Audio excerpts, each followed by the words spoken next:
May buntak mga igso, no? Okay, kanya akong i-share karon is about lang sa encouragement or unsa pud ang pagpamuat ni Christ sa akong life at so kanina jud ang verse karon is kanang about sa Joshua 1 verse 5, sa Hebrews 13 verse 5, sa Isaiah 41 verse 10 ug sa Deuteronomy 31:8. Mao jud ang kanabitang kanang God doesn't leave us nor forsake us bitaw. Amen. And He will not abandon us bitaw.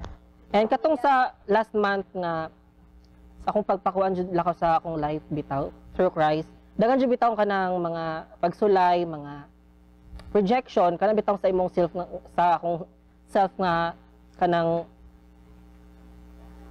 gi-inject si Satan ba nga kanang dili ka love, dili ka valuable bitaw sa uban kanang and mao to siya nga giunsa ko pag-restore ni God is kanang nag-expose bitaw si God nga every time nga mag-internship me mag-encourage pud sa akong mga kuan, mga kauban dito.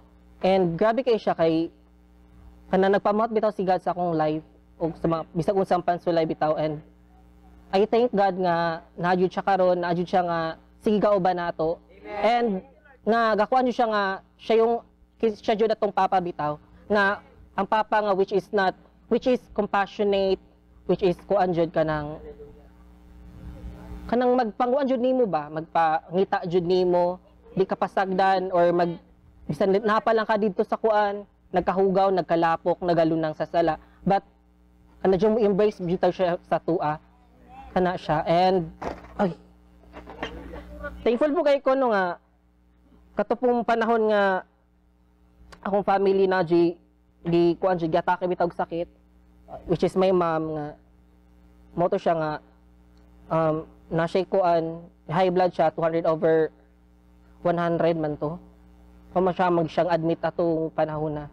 And mo to siya nga as ay kuan bitaw nga namin dito sa sulod, dahil kaya ako makitaan bitaw nga kanang grabe no nga napo siya mas nakita dito nga mas manapa jud mas grabe pa sa iya ha nga gi-oxygen na lang gi kuan na lang nila pwede dito nga gipang nuka-nukaan na then di pa jud kakuan bitaw nga kuan kakuan na lang ko ato nga mag-pray na lang ko musalig na lang ko ni Lord kay siya ra man jud ang tanan and mo to siya nga di jud gialbanan and katong bantay po nga katong kuan gipa-feel po bitaw ko nga kuan kanang sa rejection bitaw nga part katong i-isolate na akong self istorya ni kuan kabalo naman sila ani nga kanang bitaw di ko magkuan bitaw kanang i-isolate na akong self kanang feel na ako nga i-reject na mag-ignore na kong tao bitaw pero di man jud ko anong gi-process jud ni God ba nga akong kuan sa pagkuan jud nako niya and God is so good, God is so faithful to us. His love never fail us just. And thank you kay nga na mga tao dire nga gakuan jud sa kuha ga encourage ga motivate jud sa kuha.